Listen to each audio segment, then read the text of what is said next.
तहीं अवसर दशरथ तहीं आए, ओ तनय बिलोक नयन जल छाए।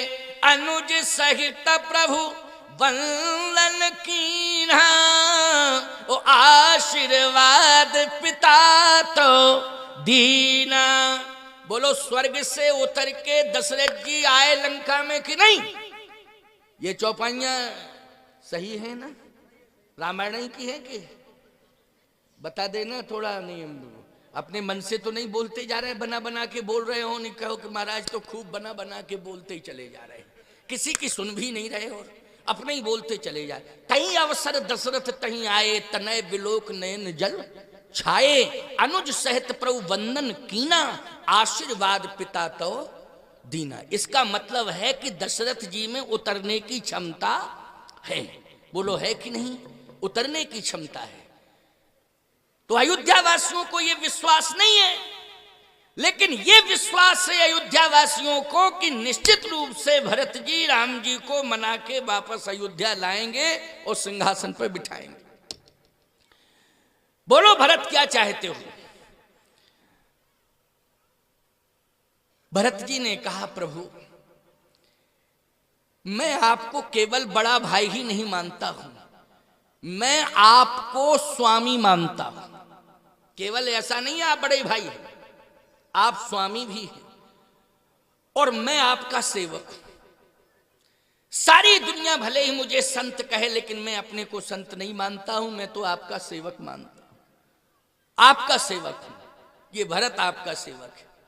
आप मेरे स्वामी हैं। हाँ तो ठीक है, तुम मेरे सेवक हो, मैं तुम्हारा स्वामी हूं, तो तुम कहना क्या चाहते हो?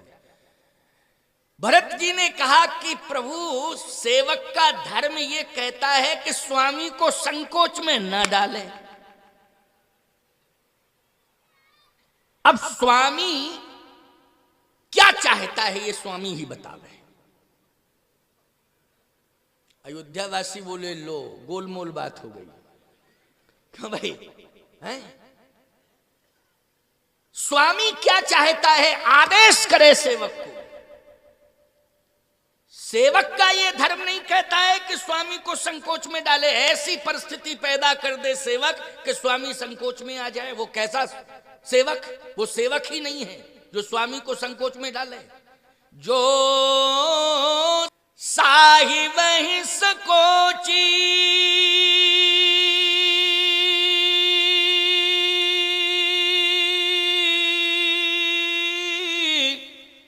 और निज हित चहिता सुमति पोची। उसकी मति बिल्कुल थोथी है। पोची सारहीन, पोची का अर्थ हुआ है सारहीन मति, उसमें कोई सार नहीं है, वो मति किसी काम की नहीं है। जो सेवक स्वामी को संकोच में डाले, और मैं आपका सेवक अपने स्वामी को संकोच में डालूं अपने हित के लिए, अपने कल्याण के लिए, ऐसा हो ही नहीं सकता है। अब तो आप ही आदेश दो भरत को कि भरत क्या करे, भरत क्या करे। भगवान राम ने कहा भरत सत्य और धर्म की रक्षा करने के लिए मेरे पिता ने मेरा त्याग किया। हां किया। पिता की बात मान करके मैं आज जंगल में आ गया, मैं वन में आ गया, चित्रकूट आ गया। अब तुम आए हो मेरे पास, तो पिता की बात मान के मैं चित्रकूट आ गया। तुम्हारी बात मान करके मैं अयोध्या चलूं, लेकिन भरत यदि तुम मुझे वापस अयोध्या ले जाओगे तो ये राम भले ही अयोध्या का राजा बन जाएगा, लेकिन इस धरती से धर्म सदा सदा के लिए चला जाएगा। बोलो तुम राम को राजा बनाना चाहते हो कि धर्म को जीवित रखना चाहते हो? धर्म को जीवित रखना चाहते हो कि राम को राजा बनाना चाहते हो? क्या चाहते हो भरत? तुम धर्म की धुरी हो। ये चित्रकूट में ही भगवान कह रहे हैं, रामायण की चौपाई पढ़ो, चित्रकूट में भगवान राम की वाणी से निकला, भरत तुम धर्म की धुरी हो। आगे स्पष्ट लिखा हुआ है, तात भरत तुम धर्म धुरी ना, लोक वेद मत प्रेम प्रवीणा। लोक मत वेद मत ये दोनों ही मत कह रहे हैं कि भरत धर्म की धुरी है। धर्म की धुरी को चाहिए कि धर्म को सुरक्षित करे। क्यों भाई, धुरी क्या करती है, जल्दी बोलो, धुरी का काम क्या है? जैसे रथ में धुरी होती है, गाड़ी में धुरी होती है। तुम लोग तो किसान हो, अब ट्रैक्टरों का जमाना आ गया, पहले तो बैलगाड़ी का जमाना था। अच्छा, बैलगाड़ी का जमाना था तो गाड़ी में धुरी होती थी कि नहीं होती थी? ट्रैक्टर की ट्राली में भी धुरी होती है कि नहीं होती है? बिना धुरी के ट्राली रहती है क्या? धुरी होती है कि नहीं होती है? अच्छा, एक बात बताओ, पूरा वजन कौन सहती है? बोलो भाई। ट्राली में भरा माल गन्ना और वजन सह रही धुरी। क्यों भाई, धुरी सह रही वजन की नहीं? और मैं ट्राली ट्रैक्टर धुरी के वजन सहती है धरती। बोलो, सहती है धरती की नहीं? इसका मतलब है कि धरती पर धर्म रहता है, धरती पर धर्म रहता है। अर्थ क्या है इसका सुन लीजिए अब ध्यान से। इसी धरती पर धर्म रहता है, लेकिन धरती और धर्म के बीच में जो धुरी के रूप में होता है वो संत होता है प्यारे, जो धर्म की धुरी होता है। इसलिए भरत क्या है? धर्म की, रामो विग्रहवान धर्म, राम साक्षात धर्म है। लेकिन धर्म की धुरी कौन है? भरत है। हे भरत, तुम धर्म की धुरी हो। तुम ही बताओ, राम को अयोध्या में ले जाकर राजा बनाना चाहते हो कि धर्म को जीवित रखना चाहते हो? यदि राम वन में रहेगा तो धर्म जीवित होगा। परित्राणाय साधूनां विनाशाय च दुष्कृताम धर्म संस्थापनार्थाय संभवामि युगे युगे। जब जब होए धर्म की हानि, बाढ़ही असुर अधम अभिमानी। तब तब प्रभु धरि विविध शरीरा, हरहि कृपा निधि सज्जन पीड़ा। असुर मार थापे सुरन राखे निज श्रुत सेतु, और जग विस्तार विसद जस राम जन्म कर हेतु। राम का जन्म भरत सिंहासन पर बैठने के लिए नहीं हुआ है। राम का जन्म तो राक्षसों का वध करके संत महात्माओं को सुखी बनाकर धर्म को सुरक्षित करने के लिए हुआ है। इसलिए धर्म की रक्षा करना राम का परम धर्म है। अब भरत तुम ही बताओ, तुम्हारी बात मान करके मैं अयोध्या वापस चलूं या धर्म की रक्षा करने के लिए वन में रह जाऊं? बोलो जल्दी, क्या चाहते हो? अब एक बात बताओ, राज्य महत्वपूर्ण है कि धर्म महत्वपूर्ण है? बोलो, धर्म महत्वपूर्ण है कि नहीं? अगर धर्म सदा सदा के लिए चला जाए, और राक्षसों ने प्रतिज्ञा की है कि हम धर्म रहने ही नहीं देंगे, हम धर्म रहने नहीं देंगे। बोलो, ये प्रतिज्ञा किसकी है? राक्षसों की प्रतिज्ञा है कि हम धर्म रहने नहीं देंगे। और भगवान राम कहते हैं, मेरी प्रतिज्ञा है मैं राक्षसों को नहीं रहने दूंगा, मैं राक्षसों को नहीं रहने दूंगा, ये मेरी प्रतिज्ञा है। और रावण की प्रतिज्ञा है मैं धर्म नहीं रहने दूंगा, और राम की प्रतिज्ञा है कि मैं राक्षसों को नहीं रहने दूंगा। तो अब तुम ही बताओ भरत, रावण की प्रतिज्ञा पूरी हो कि राम की प्रतिज्ञा पूरी हो? बोलो जल्दी। अब भरत जी ने अयोध्या वासियों से कहा, बोलो बोलो जल्दी, किसकी प्रतिज्ञा पूरी होना चाहिए? रावण की कि राम की? रावण की प्रतिज्ञा है कि मैं धर्म नहीं रहने दूंगा, और राम की प्रतिज्ञा है मैं राक्षसों को नहीं रहने दूंगा। तो अब तुम ही बताओ भरत, क्या डिसीजन लेना चाहिए मुझे? भरत जी ने कहा, प्रभु डिसीजन क्या बताऊं आपको, निवेदन कर सकता हूं। हाँ, तो निवेदन करके बताओ क्या? भरत को जीने के लिए आधार दे दो, और अयोध्या वासियों के लिए भी वो आधार हो, और 14 साल तक अयोध्यावासी भरत ये सब सुरक्षित रहें, इसके लिए कोई आधार दे दो, इसके लिए आधार दे दो। नहीं क्या मतलब निकला कि इधर आप आगे राक्षसों को मारते चले गए और इधर पीछे अयोध्यावासी आपके वियोग में मरते गए, तो फायदा क्या होगा? इसलिए राक्षसों को मारने की प्रतिज्ञा आपने की है, वो प्रतिज्ञा आपकी पूरी हो, लेकिन अयोध्या वासियों को जीने के लिए कोई आधार मिल जाए, भरत को जीवन जीने के लिए कोई आधार मिल जाए, बस यही उपाय आप कृपा करके करिए। भगवान ने कहा तो आधार बतावे।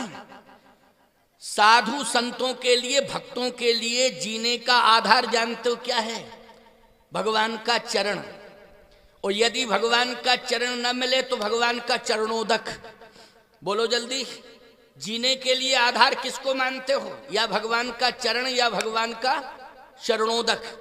इसलिए मंदिर में जाते हो, रसगुल्ला मालपुआ चकाचक रखे हो, लेकिन पुजारी से पहले यही कहते थोड़ा चरणोदक दे दो। क्या मालपुआ मांगते हो? मालपुआ तो मिलेगा ही, जो भोग लगा है वो तो प्रसाद रूप में तुम्हें मिलेगा ही मिलेगा, लेकिन मुख्य रूप से ईमानदारी से बताओ क्या मांगते हो आप? चरणोदक। क्यों? ये चरणोदक ही जीवन का आधार है। बोलो है कि नहीं? मम हृदय भवन प्रभु तोरा, ता आए बसे बहु चोरा, मैं एक मित बट मारा, ओ सुनिए न मोर पुकारा, अब सुनिए रघुवर रामा, लूटे तस्कर तो धामा। तुलसीदास जी कहते हैं काम क्रोध लोभ मोह मद मत्सर, ये 6 प्रकार के शत्रु हृदय में प्रवेश कर चुके हैं।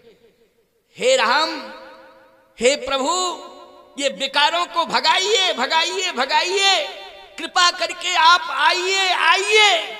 तो भगवान यही कहते हैं कि आने में हमें थोड़ा विलंब हो जाएगा, लेकिन इनको भगाने के लिए मैं कहता हूं मंदिर जाइए और चरणोदक लीजिए, और जैसे ही चरणोदक लोगे पियोगे तो ये सारे विकार चले जाएंगे। बोलो, तो ये विकार जो जाते हैं चरणोदक पीने से ही जाते हैं कि नहीं जाते हैं? तो राम जी के चरण दुर्लभ हैं, लेकिन राम जी का चरणोदक सुलभ है। बोलो है सुलभ कि नहीं? और चरणोदक, अगर अभी केवट का प्रसंग आपने सुना था ना, केवट ने भगवान के चरण मांगे के चरणोदक, जल्दी बोलो, चरण मांगे के चरणोदक, जल्दी बोलो। चरणोदक मांगा उसने, मांगा कि नहीं मांगा? पद कमल धोए चढ़ाए नाव न नाथ उतराई।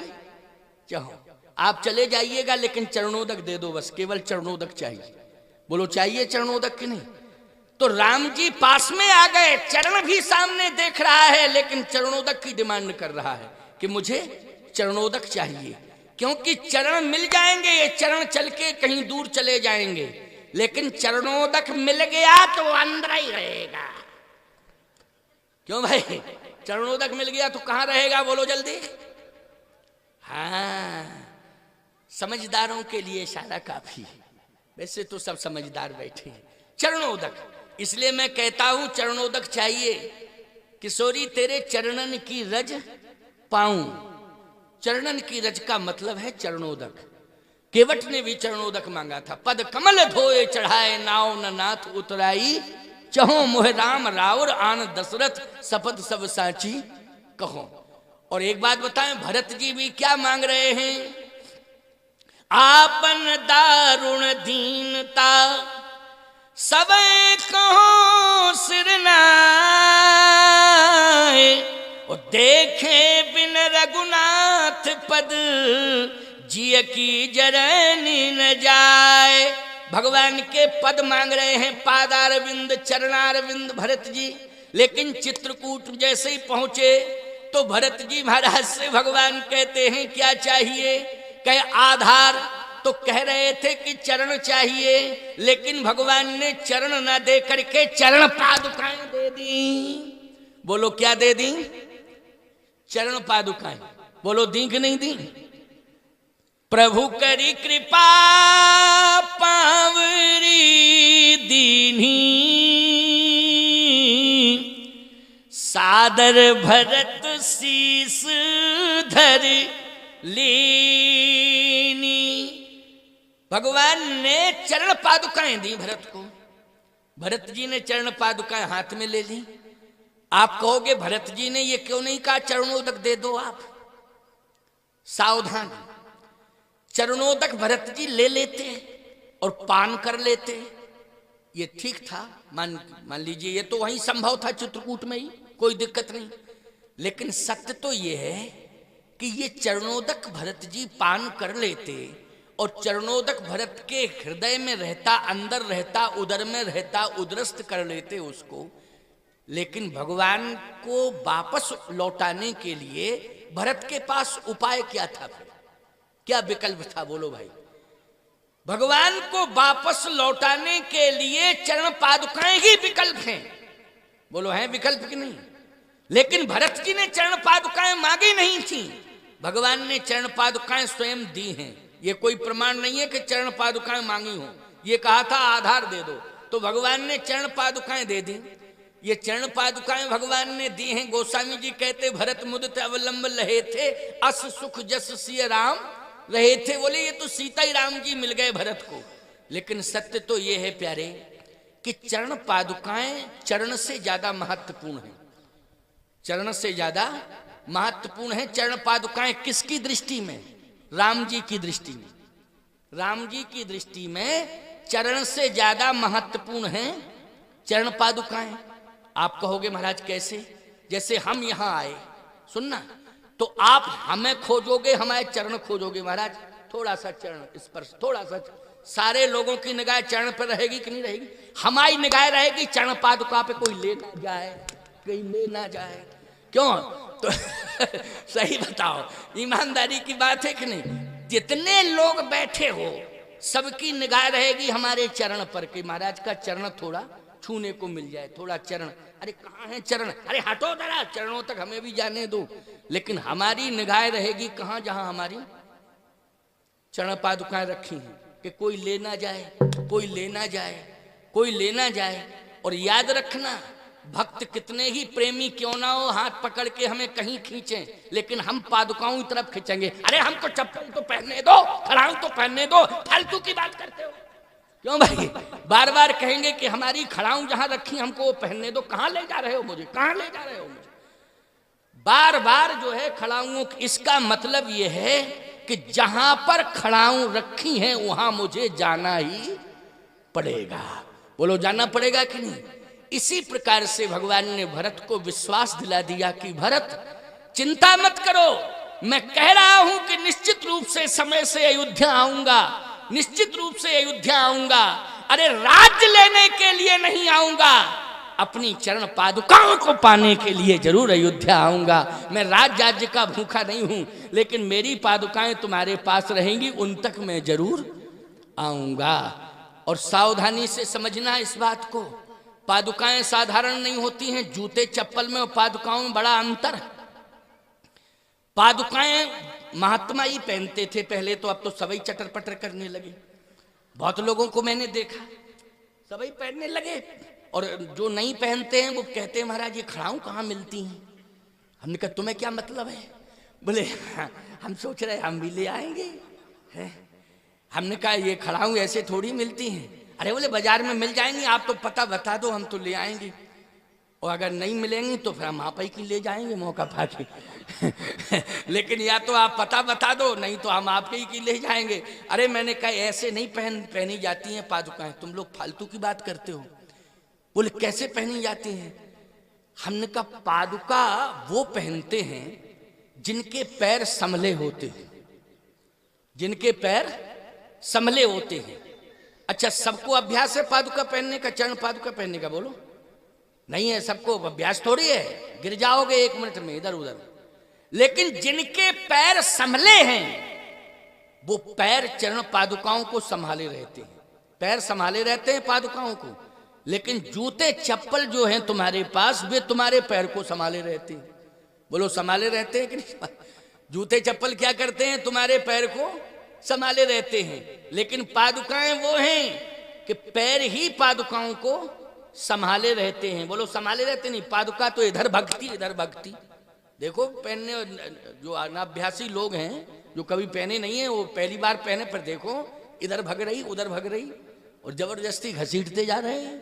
है नहीं, अभ्यास की बात है। हम तो पहाड़ पे चढ़ जाएंगे पादुका पहन करके, पहाड़ पे चढ़ जाएंगे और चढ़ ही गए हैं, चढ़ ही तो आए हैं, चढ़ नहीं आए। देखो रखी है पादुकाएं, क्या पहन के आए हैं वो लोग? पादुका ही पहन के आए हैं कि नहीं? चरण जिसके संभले होते हैं उसी को पादुका पहननी चाहिए, और चरण उसके संभले होते हैं जिसका आचरण संभला होता है, उसी के चरण संभले हुए होते हैं। जिसका आचरण संभला होता है उसके चरण संभले होते हैं, और ऐसे ही चरणों को चरण पादुकाएं स्वीकार करती हैं। इसलिए सबको चरण पादुका पहनने का अधिकार नहीं है। महात्मा ही पहनते थे और महात्माओं को ही पहनना चाहिए, ये परंपरा है। तो सीधी सी बात यह है कि भगवान राम ने भरत जी को पादुकाएं दी तो भरत जी ने सिर पर रख ली। बड़ी बढ़िया बात है। कहाँ रख ली पादुकाएं? अब सुनते जाना जरा एक एक बात समझ में आ रही है कि नहीं आ रही है? ऐसा तो नहीं है कि हम बोलते चले जा रहे हैं तुम्हारी समझ में कुछ नहीं आ रहा है। मैं कोशिश तो पूरी कर रहा हूं कि समझा दूं, और इतना सरल करके समझा रहा हूं कि मैंने पूरी ताकत लगा दी है प्रसंग को सरल करने के लिए, क्योंकि तुम्हारी समझ में आ जाए। और इससे ज्यादा यदि हम सरल करेंगे तो हॉस्पिटल चले जाएंगे सीधे, क्योंकि हमारा दिमाग ही खराब हो जाएगा। कितना सरल करें, लेकिन नहीं, तुम लोग समझ रहे हो तभी तो प्रतिक्रिया कर रहे हो। अगर समझे ना होते, हमारी बात को समझे ना होते तो प्रतिक्रिया कैसे करते? एक एक शब्द को सुन रहे हो और बड़ी गौर से सुन रहे हो। तो आइए सुनिए, भगवान राम ने कहा कि आधार दे रहा हूं। आधार क्या दिया? प्रभु करी कृपा पावरी दीन्ही, सादर भरत शीस धर लीनी। अच्छा भैया, आधार के लिए तो पीताम्बर भी दे सकते थे, क्यों भाई? दे सकते थे ना, कि जीवन जीने के लिए भरत तुम पीताम्बर ले जाओ, ये पीताम्बर का ध्यान करते रहना, ये पीताम्बर आधार बन जाएगा। जैसे मान लीजिए आप मंदिर में दर्शन करने जाते हो तो पुजारी भगवान का वस्त्र आपको भेंट करता है कि नहीं करता है? बोलो भाई। और आप गले में डाल लेते हो, कहते हो मेरा जीवन धन्य हो गया, क्योंकि देवता का दर्शन करने आया था, देवता का वस्त्र मुझे मिल गया, अब तो मैं घर ले जाऊंगा, पूजा करूंगा। क्यों? यही भाव होता कि नहीं? तो भगवान के पास देने के लिए बोलो पीताम्बर था कि नहीं था? पीताम्बर भी था, लेकिन पीताम्बर तो भगवान ने दूर कर दिया था। भरत के जैसे ही आने का समाचार सुना कि भरत आ गया तो उठे राम सुन प्रेम अधीरा, कऊं पट कऊं निखंग धन तीरा। बोलो भाई, पीताम्बर अलग कर दिया। लेकिन सत्य तो यह है कि भरत जी को पादुकाएं ही दी भगवान ने। ये चरण पादुकाएं आधार बन गई भरत के लिए। प्रभु करी कृपा पावरी दीन्ही, सादर भरत शीस धर लीनी। बोले पादुका में अनुभव क्या हुआ? भरत मुदित अवलंब लहेते, अस सुख जस सिय राम रहेते। भरत जी को उन पादुकाओं में यह अनुभव हुआ कि सीताराम जी मिल गए। क्या मिल गए? सीताराम जी मिले। केवल राम जी नहीं, सीताराम जी दोनों ही मिल गए। पादुकाएं दो होती हैं कि एक होती? जल्दी बोलो, पादुकाएं दो होती हैं कि नहीं? कि एक होती पादुका? दो। तो सीताराम दोनों मिले और भरत जी ने सिर पर धारण कर लिया। जैसे ही धारण किया तो भगवान ने कहा भरत अब संतुष्ट हो। संतुष्ट हो कि नहीं? भरत जी ने कहा प्रभु आपकी कृपा है, ये आधार दे दिया, हम संतुष्ट ही हैं, लेकिन हम थोड़े से संतुष्ट नहीं हुए हैं। भरत जी ने कहा क्यों? इसलिए कि मैंने तुम्हें पादुकाएं दी हाथ में और तुमने रख ली सिर पर। हमने तो हाथ में दी थी, ये थोड़ी कि सिर पर तुम्हारे रखी हूं। अच्छा, भगवान ने सिर पर रखी थी भरत की पादुकाएं कि हाथ में दी थी? है हाथ में। सादर भरत शीस धर लीनी, भरत ने शीस पर रखी, राम जी ने तो हाथ में। प्रभु करी कृपा पावरी दीनी, हाथ से भगवान ने पादुकाएं भरत के हाथ में दी, लेकिन भरत जी ने सादर भरत शीस धर लीनी। तो भरत मैंने तो हाथ में पादुकाएं दी थी, तुमने सिर पर क्यों रख लिया?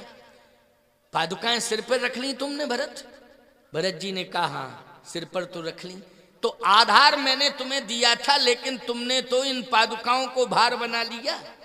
क्योंकि सिर पर कोई वस्तु आ जाती है तो ईमानदारी से बताओ वो सिर के लिए भार बन जाती है कि नहीं? जैसे सिर पर कोई वस्तु आ गई तो वो सिर के लिए क्या बन जाती है? जल्दी बोलो, भार। तो तुमने आधार को भार क्यों मान लिया? भरत जी बोले प्रभु अब आप कुछ भी कहें, लेकिन ये सेवक की यही सोच है कि आपने भार नहीं दिया, आपने तो आधार दिया है। अगर आप 14 साल बाद लौट के आते तो ये 14 वर्ष तक अयोध्या का राज्य भरत के सिर पर भार बना रहता भार कि नहीं? लेकिन आपने इतनी बड़ी कृपा की, 14 साल तक अयोध्या के भार को ढोने के लिए आपने चरण पादुकाओं का आधार भरत को दे दिया है। अब भरत के सामने कोई समस्या नहीं रहेगी, क्योंकि अब भरत नहीं चलाएगा अयोध्या के राज्य को, अब तो ये पादुकाएं ही राज्य का संचालन करेंगी। इसलिए सबसे बड़ा आधार मिल गया। बोलो कितना बड़ा समर्पण है। भगवान के चरण से ज्यादा चरण पादुकाओं के प्रति भरत जी का समर्पण है। देख रहे हैं आप, ये चरण पादुकाएं सामने रखी हैं, ये कामदगिरि भगवान की चरण पादुकाएं हैं। अगर हम भगवान के कामदगिरि के चरण लाते सीधे डायरेक्ट, तो कामदगिरि भगवान को लाना पड़ता कि नहीं?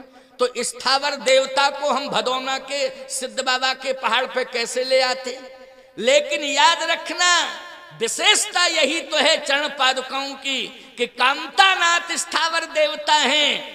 उनका संपूर्ण विग्रह तो चित्रकूट में स्थापित है, लेकिन उनकी चरण पादुकाएं सचल रूप से हैं और आज भदौना के सिद्ध बाबा के पहाड़ पर आ गई हैं। तो ये चरण पादुकाएं चल के आ गई हैं, इनको ले आया गया। तो बोलो ये सौभाग्य सबको मिल रहा है कि नहीं मिल रहा है दर्शन का?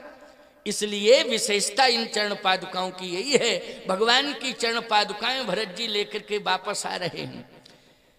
एक बड़ा प्यारा दृश्य आ गया चित्रकूट का, उसको भी सुना दूं क्या? भरत जी तो चरण पादुकाएं प्राप्त किए प्यारे, लेकिन महाराज श्री जनक जी जब चित्रकूट आए तो जनक जी महाराज सुनैना जी के साथ चित्रकूट आए।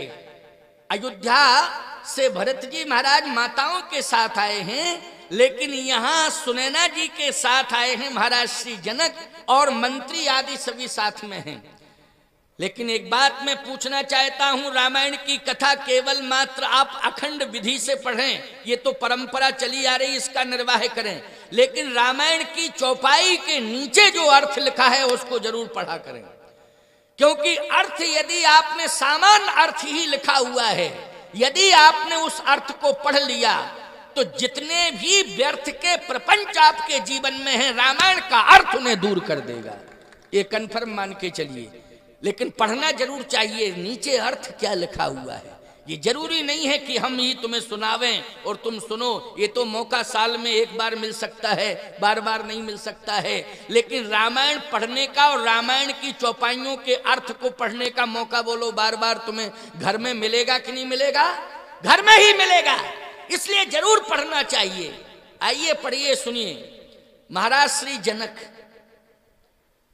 जैसे ही प्रवेश करते हैं चित्रकूट की भूमि पर, तो ये गोस्वामी तुलसीदास जी महाराज ने स्पष्ट रूप से लिखा है कि भगवान ने ही ऐसा दृश्य जनक जी तक पहुंचा दिया। ये जरूरी नहीं था कि जनक जी को इस कंडीशन में ही सीता जी दिखाई देती, लेकिन भगवान की लीला है। भगवान ने ही अपने लीला में, देखो मौसम भी कितना बढ़िया हो गया, ठंडा वातावरण हो गया कि नहीं हो गया? एसी फैल है कि नहीं? जल्दी बोलो, एसी फैल है। अभी गर्मी में कितनी परेशानी थी, लेकिन अब ठंडक सी लग रही कि नहीं? ठंडक महसूस कर रहे हो? ठंडक, ये देखो वातावरण की बात है, हमें भी आनंद मिल रहा है। नहीं तो तुम्हारा ये कूलर वूलर किसी काम का थोड़ी था, ये कूलर किसी काम का नहीं था। लेकिन देखो प्रकृति ने कितना सुंदर वातावरण बना दिया है, इसी को कहते हैं भगवान की कृपा। और वो लोग जितने भी लोग यहाँ बैठे हैं, शांति का अनुभव कर रहे हो कि नहीं कर रहे हो? शांति का अनुभव कर रहे हो। क्यों? ये स्थल ही ऐसा है, वो कथा भी ऐसी है कि जो शांति प्रदान करती है। और यही कथा अगर तुम्हारे हृदय में सदा बनी रही तो हृदय में शांति सदा रहेगी कि नहीं रहेगी? रहेगी सदा। बस यही सूत्र अपना के जाना। कल का विश्राम दिवस का कार्यक्रम होगा और महाशिवरात्रि पर्व है, इसलिए विशेष रूप से कल का मेला भी है सिद्ध बाबा के पर्वत पर, और ये सिद्ध पहाड़ पर मेला भी होगा। महाशिवरात्रि भगवान शिव का दिव्य स्वरूप महाशिवरात्रि का रहता है। और विशेष रूप से हमारे यहाँ रामनवमी, कृष्ण जन्माष्टमी और महाशिवरात्रि, ये सनातन संस्कृति के 3 त्योहार मुख्य त्योहार हैं। वैसे तो नवरात्रि में नौ दुर्गा हैं, गुप्त नवरात्रि हैं, त्योहार तो बहुत आते हैं, अरे दिवाली दशहरा ये भी त्योहार आते हैं, लेकिन मुख्य रूप से सनातन संस्कृति में 3 महामहोत्सव माने जाते हैं, रामनवमी, कृष्ण जन्माष्टमी और महाशिवरात्रि। इसलिए कल कौन सा पर्व है? महाशिवरात्रि का पर्व है। तो आइए सुनिए, मैं अंतिम बात सुना रहा हूं क्योंकि 5 तो बज ही गए हैं, 5:05 हो गए हैं। कै बजे तक चलाते हो मंच? 5 बजे तक। चलो आज 10-5 मिनट ज्यादा चल जाएगा तो क्या कोई गड़बड़ हो जाएगा क्या है? हाँ, तो आओ 2-5 मिनट की बात और सुन लो, इसके बाद में विश्राम करना है वाणी को, कल फिर समय से ही मंच प्रारंभ हो जाएगा। तो मैं चर्चा कर रहा था कि जनक जी ने चित्रकूट में आकर क्या देखा। एक तो जनक जी महाराज ने भाई भाई का प्रेम देखा चित्रकूट में आके, बोलो देखा कि नहीं देखा? भाई भाई का प्रेम देखा। मैं एक बात कहना चाहता हूं, पिता अगर ये देखे कि दामादों में इतना प्रेम है, क्योंकि दामाद भरत जी भी हैं जनक जी के और दामाद राम जी भी हैं, क्योंकि एक बेटी ब्याही गई राम जी को और एक बेटी ब्याही गई भरत जी को, एक बेटी ब्याही गई लक्ष्मण को और एक चौथी बेटी ब्याही गई शत्रुघ्न को। अब ईमानदारी के साथ बताओ, यहां एक साथ चारों दामाद हैं कि नहीं? बोलो जल्दी। चित्रकूट में जनक जी को एक साथ कितने दामाद मिल गए? चारों दामाद मिल गए, चारों दामाद मिल गए। लेकिन सावधान, रामचरितमानस की परंपरा यही आपको शिक्षा दे रही है कि जनक जी महाराज जब बेटी सीता की विदा कर रहे थे तो रो रहे थे, लेकिन चित्रकूट में बेटी सीता को देख करके प्रसन्न हो रहे हैं, प्रसन्न हो रहे हैं। जबकि कौन ऐसा पिता होगा जो बनवासी के भेष में अपनी बेटी को देखे? क्यों भाई?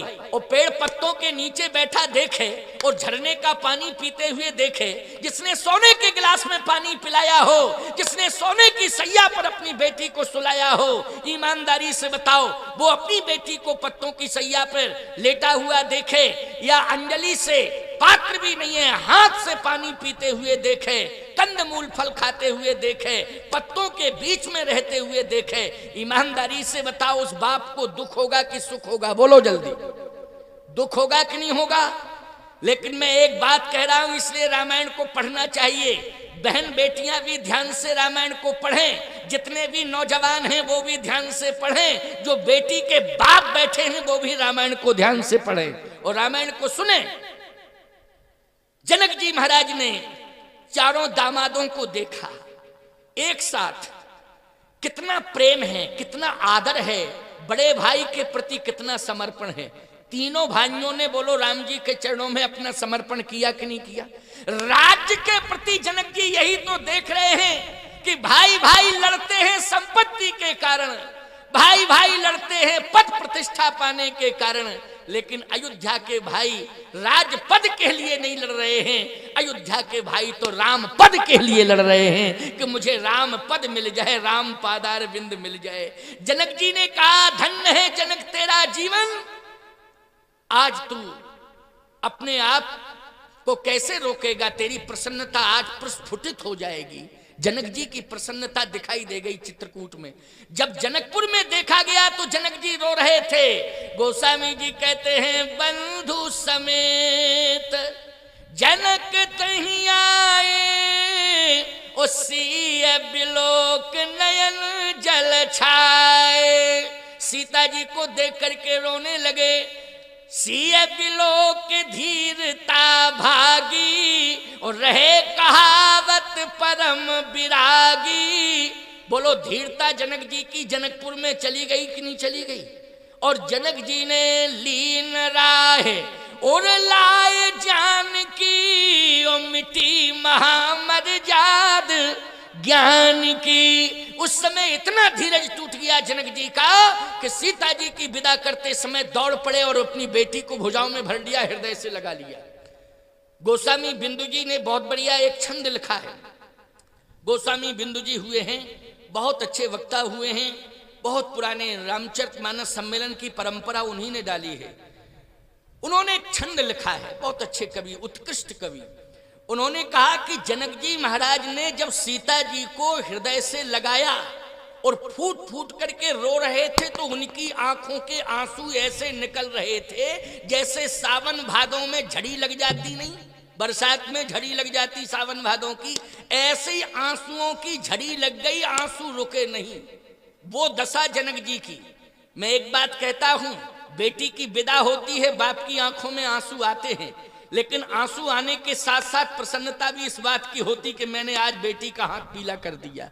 बोलो भाई, बेटी का हाथ पीला कर दिया। मैं एक बात आपसे पूछना चाहता हूं, जब बेटी का हाथ पीला नहीं करता है बाप तो चारपाई पर पड़ा रहता है, लेकिन रात को रोता है, सोता नहीं है। जब तक बेटी का विवाह नहीं कर देता है, वो सोता जरूर है बेटी का बाप चारपाई पर, लेकिन सोता है, लेकिन वो सोता नहीं है, वास्तव में वो रोता है। यही चिंता करता है कि कब बेटी की विदा करें, कब बेटी की विदा करें, कब बेटी की विदा करें, क्योंकि बेटी उसके घर की इज्जत है, उसके घर की प्रतिष्ठा है। बोलो है कि नहीं? वो रात दिन रोता रहता है, लेकिन जिस दिन वो बेटी का हाथ पीला करके विदा करता है उस समय आंखों में आंसू होते हैं, लेकिन प्रेम के आंसू होते हैं। बोलो, दुख के आंसू नहीं होते हैं। किसके आंसू होते हैं? प्रेम के आंसू होते हैं। आंखों में प्रेम के आंसू होते हैं, हृदय में प्रसन्नता होती है कि आज मैं जिम्मेवारियों से मुक्त हो गया हूं, मैंने अपनी बेटी का हाथ पीला कर दिया है, अब मेरा जीवन धन्य हो गया है, मैं अपनी जिम्मेदारियों से आज मुक्त हो गया हूं। लेकिन जनक जी महाराज उस समय हृदय से रोए प्यारे, हृदय में प्रसन्नता नहीं थी, हृदय से रोए हैं। हृदय में प्रसन्नता जब आई है तब चित्रकूट में आई, जनकपुर में नहीं। यही प्रमाण मैं दे रहा हूं, अंतिम 5 मिनट की बात है, बस इस बात को सुन लेना और वाणी को विश्रामित करूंगा, शेष चर्चा कल करूंगा। लीन राय उड़ लाए जानकी,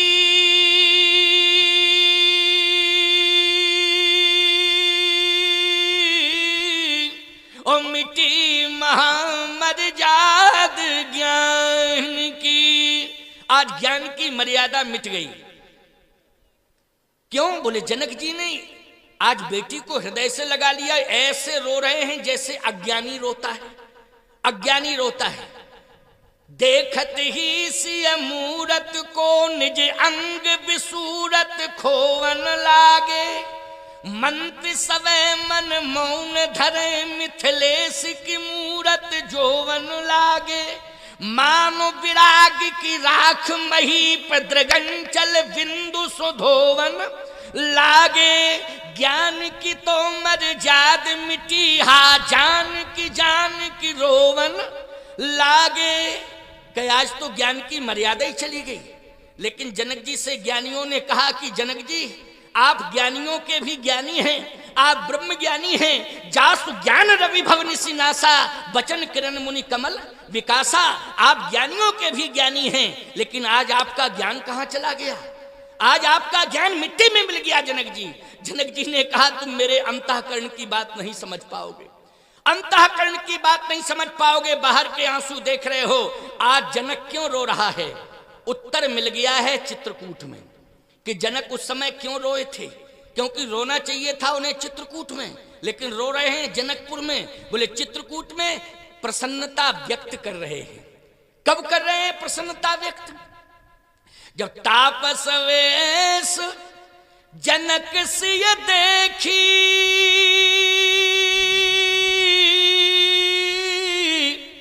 भयऊ प्रेम परितोष विसेखी। तपस्वी के भेष में अपनी बेटी को चित्रकूट में देखा, अपने दामादों को, अपने दामाद को चित्रकूट में तपस्वी के भेष में देखा। और भरत, लक्ष्मण और शत्रुघ्न ये तीनों भाई अपना मस्तक झुकाए हुए हैं प्रभु राम के चरणारविंदों में और बार बार प्रार्थना कर रहे हैं, बार बार प्रार्थना कर रहे हैं। राजपद नहीं चाहिए इन भाइयों को, केवल राम पद देखे बिन रघुनाथ पद जिए की जरनी ना जाए। ऐसा दृश्य देखा तो जनक ने कहा कि मेरा जीवन धन्य हो गया, क्योंकि मैंने प्रतिज्ञा की थी कि जो भी धनुष तोड़ेगा, मैं दशरथ के दरवाजे पर नहीं गया था कि मेरी बेटी को स्वीकार कर लो, आपका बेटा लायक है, मैं अपनी बेटी का विवाह करना चाहता हूं आपके बेटों से, लेकिन मैं नहीं कहा था। मैंने तो प्रतिज्ञा की थी कि जो भी धनुष तोड़ेगा उसी के साथ मैं अपनी बेटी का विवाह कर दूंगा। लेकिन दशरथ के राजकुमारों ने वो वीरता का प्रदर्शन किया कि बड़े बेटे राम ने तो धनुष तोड़ दिया, और राम जी की वीरता के कारण लक्ष्मण, शत्रुघ्न और भरत, इन तीनों का भी विवाह हुआ कि नहीं हुआ जनकपुर में। लेकिन उस समय मैं यही सोच रहा था कि मेरी बेटी, मेरा नाम विदेह है और मेरी बेटी का नाम वैदेही, लेकिन ऐसे नगर में जा रही है बहू बन के, क्योंकि मुझे आज विदा करना पड़ रहा है, क्योंकि धनुष राम ने तोड़ा है। क्यों? धनुष राम ने तोड़ा है, इसलिए मुझे विदा करना पड़ रहा है। मैं अयोध्या के राज्य से प्रभावित हूं, लेकिन मैं ही प्रभावित नहीं हूं अयोध्या के राज्य से।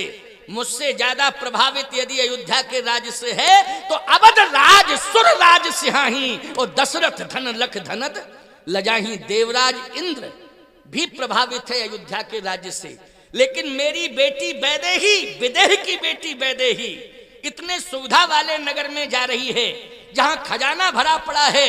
देवराज इंद्र भी लज्जित होता है खजाने को देख करके, कुबेर भी लज्जित होता है अयोध्या के खजाने को देख करके। मेरी बेटी उस खजाने की मालकिन बनेगी, मेरी बेटी उस खजाने की मालकिन बनेगी। ऐ विदेह की बेटी वैदेही, कहीं राज वैभव को पा करके मेरी बेटी सिद्धांत ना भूल जाए, इस बात की चिंता मुझे सता रही थी। लेकिन चित्रकूट में आकर के मैंने देखा कि मेरी बेटी ने अयोध्या की सुविधाओं का त्याग कर दिया और चित्रकूट में आकर के सिद्धांत का वर्ण कर लिया है। इसलिए आज विदेह की बेटी वैदेही ने विदेह को सार्थक कर दिया है। आज विदेह का जीवन धन्य धन्य हो गया है। इसलिए आज जनक जी हृदय से प्रसन्नता जाहिर कर रहे हैं। तो उस दिन रो रहे थे, मोह के कारण नहीं रो रहे थे, सिद्धांत के कारण रो रहे थे। किसके कारण रो रहे थे? सिद्धांत के कारण। लेकिन बेटी सिद्धांत पे खरी उतरी कि नहीं उतरी बोलो? और जब बेटी सिद्धांत पे खरी उतरी तो आज जनक जी ने तपस्विनी के भेष में भी बेटी को देखा, लेकिन आज हृदय प्रसन्न हो गया। जीवन में सुविधाएं नहीं, हमें सिद्धांत चाहिए। बेटियों को भी चाहिए कि सुविधाएं चाहे जैसी मिल जाएं, लेकिन सिद्धांत का सदा वर्ण करना चाहिए। सिद्धांत का जीवन जो जीती है वही समाज में सीता के रूप में सम्मान प्राप्त करती है, जिसने अपने जीवन में सिद्धांत को स्वीकार किया है। और सुविधाओं को जो हमेशा ताकती झांकती और सुविधाओं को ही मांगती रहती है, वही सूर्पनखा हो, जो डिमांड पर डिमांड करे, डिमांड पर डिमांड करे, सुविधा ही सुविधा, सुविधा ही सुविधा। देखो भाई, ये रामायण की बात सुना रहा हूं मैं अपनी। भाई हमें कोई सरपंची का चुनाव लड़ना, तुमसे वोट लेने, हम तो साफ साफ बात कहेंगे, जितनी बात होगी उतनी साफ साफ कहेंगे।